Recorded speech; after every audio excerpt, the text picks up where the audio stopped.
इस न्यूज़ के लाखों देखने और सुनने वालों का इस चैनल में स्वागत है। आइए देखते हैं उत्तर प्रदेश वाराणसी से मोहम्मद अहमद की क्या रिपोर्ट है। जैसा कि आप देख रहे हैं, सांसद से लेके सड़क तक, केंद्र से लेके प्रदेश तक और जनपदों तक किसानों के समर्थन में सभी पार्टियां और किसान अपनी अपनी बातों को लेकर अपने अपने जनपदों पर विरोध कर रहे हैं। उसी के चलते यहां पर सुहेलदेव पार्टी के कार्यकर्ता और नेता यहां मौजूद हैं, जो किसानों के हित के लिए यहां बैठे हैं और जो केंद्र शासित प्रदेश में बिल बना के जबरदस्ती किसानों के ऊपर थोपा जा रहा है, उसका ये विरोध कर रहे हैं और उसी के चलते यहां जिला अधिकारी को ज्ञापन देने आए हैं। जी, मैं जागेश्वर राजभर, सुहेलदेव भारतीय समाज पार्टी वाराणसी महानगर प्रभारी। जी, किस उपलक्ष्य में आप लोग यहाँ पर आज धरना प्रदर्शन कर रहे हैं और किस तरह की मांग पत्र आपने जो है महामहिम राज्यपाल महोदय के माध्यम से राष्ट्रपति जी को संबोधित करते हुए भेजा है, और क्या कुछ मांगे आपको किसानों को लेकर कर रहे हैं यहाँ पे? जी, जिस तरह देखें आप, ठंडी बरसात झेलते हुए देश के सभी किसान भाई हमारे लगातार दिल्ली के बॉर्डर पर डटे हुए हैं और जिसमें 23 किसान भाई शहीद हो गए हैं। और मैं सभी किसान भाइयों को यहाँ पे सुहेलदेव भारतीय समाज पार्टी द्वारा यहाँ पे श्रद्धांजलि दिवस का कार्यक्रम है, शास्त्री घाट पर मैं सभी किसान भाइयों को नमन करता हूँ।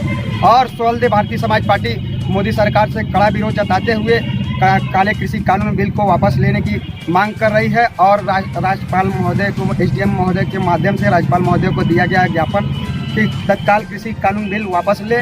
और सुहेलदेव भारतीय समाज पार्टी सदैव किसानों की हितैषी रही है और किसानों के आह्वान पर आज शास्त्री घाट पर श्रद्धांजलि दिवस का कार्यक्रम मनाया जा रहा है। जी, जहां एक तरफ किसान कह रहे हैं कि कोई भी राजनीतिक संगठन हमारे साथ खड़ा न हो और हमारे अपने झंडे को लेकर हमारे साथ न आए, क्या किसानों की आड़ में सुहेलदेव भारतीय समाज पार्टी अपने राजनीतिक चेहरे को चमकाने का प्रयास कर रही है या सत्य में उनके साथ अपनी हितैषी का कार्य कर रही है? जी, पहले तो कोई राजनीति नहीं दल है, कोई हम लोग देखिए एक राजनीतिक दल है। हमारे जो मुखिया माननीय ओम प्रकाश राजभर जी है, एक किसान का बेटा है, वो शुरू से ही किसानों के हित में कार्य करते हैं। सुहेलदेव भारतीय समाज पार्टी का एक एक कार्यकर्ता किसान का बेटा है और किसानों पे जुर्म ज्यादती जो मोदी सरकार कर रही है चंद पूंजीपतियों के इशारों पर, और लाठीचार्ज, आंसू गैस, गोले बौछार कर रहे हैं दिल्ली के बॉर्डर पर, ये निंदनीय है। ये कड़ा विरोध जताते हुए सुहेलदेव भारतीय समाज पार्टी मोदी सरकार को जता देना चाहती है कि सुहेलदेव भारतीय समाज पार्टी का एक एक कार्यकर्ता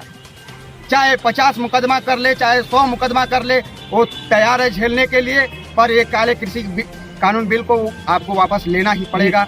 जहां एक तरफ सरकार कह रही है कि ये सारे बिल किसानों के लाभ में है, उनके हित में है, वहां आपको कैसे लगता है कि ये तीनों कानून जो है काले कानून है और वो किसानों का उत्पीड़न कर रही है? मैं बताता हूँ जी, अपना परिचय देते हुए बताइए। शशि प्रताप सिंह, प्रदेश उपाध्यक्ष सुहेलदेव भारतीय समाज पार्टी। जी, सरकार ने जो ये तीनों बिल ले आया है, सरकार कह रही है कि यह बिल सही है, जी, किसानों के लाभ में, किसानों के लाभ में है। जी, मोदी जी 2014 के पहले उन्होंने कहा था कि हमारी सरकार बन जाएगी तो खुशहाली, अमन, चैन आ जाएगा और 15-15 लाख रुपया और 2 करोड़ नौकरी देंगे। उस वादे पर फेल हो गए। किसान इस बात को कैसे विश्वास कर ले कि आप जो अभी कह रहे हैं, जो कानून ले आए हैं, वो कानून आप सही बोल रहे हैं। हो सकता है बाद में आपने कानून को बता दिया, बाद में आपके गृह मंत्री जी कह देंगे तो जुमला था। इसी बात का विश्वास किसान नहीं कर पा रहा है। जैसे MSP है, मिनिमम सपोर्ट प्राइस, न्यूनतम समर्थन मूल्य, आप लिख कर क्यों नहीं दे देते हैं कि अनाज ज़्यादा पैदावार होगा फिर भी यह रेट रहेगा और कम पैदावार होगा फिर भी यह रेट रहेगा? ये क्या कर रहे हैं कि खोल दे रहे हैं इसको कि इस किसान कहीं भी अपना सामान ले जाकर बेचेगा। अब बताइए, आलू का पैदावार अगर ज़रूरत ज़्यादा हो जाएगा, किसान मेहनत करके उसमें पैसा लगाया है और 1 रुपये किलो आलू बिकने लगेगा तो किसान तो मर जाएगा। तो किसानों के पक्ष में अगर न्यूनतम समर्थन मूल्य फिक्स कर दिया जाए कि आलू चाहे ज़्यादा पैदावार हो चाहे कम पैदावार हो, हम इस भाव से लेंगे किसानों से, यही तो मांग है किसानों की। और सरकार करे कि नहीं, मैं डायरेक्ट किसानों को खोल दे रहा हूँ, किसान अपना सामान जाके कहीं बेचे। अब बाजार में एक के बाद एक ट्रक आलू गिर जाएगा तो खरीदने वाला रहेगा 10 आदमी, तो भाव कम हो जाएगा उसका। तो किसान तो लगाया है 100 किलो आलू पैदा करने में 1000 रुपया, अब बिका कितना में उसका 200 रुपये में एक बोरा, तो बर्बाद होगा कि क्या होगा। और सरकार पर विश्वास कैसे करें?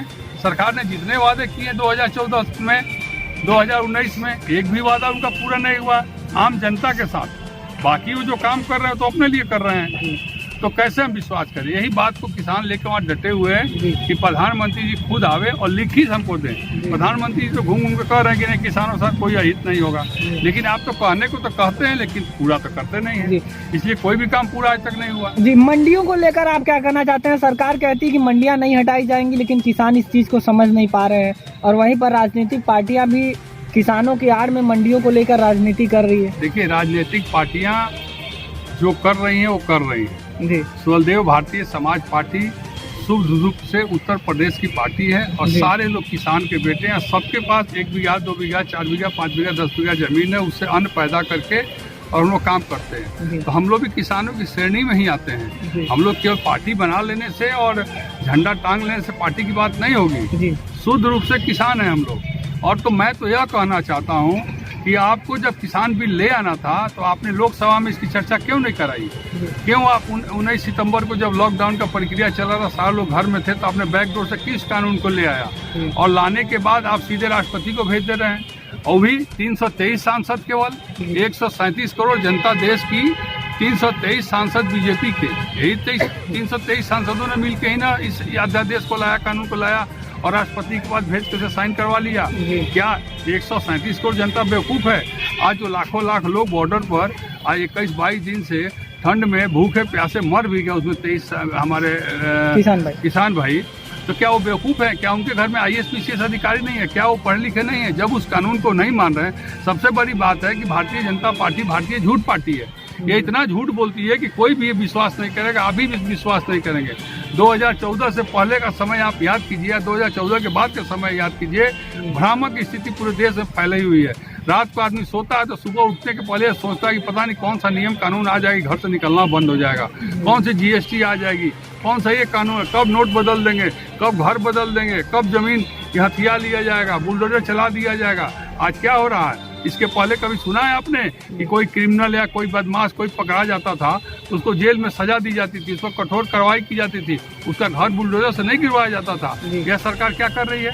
मतलब आपको लगता है कि जहां विकास दुबे को मरवा दिया गया तो वो सरकार गलत की?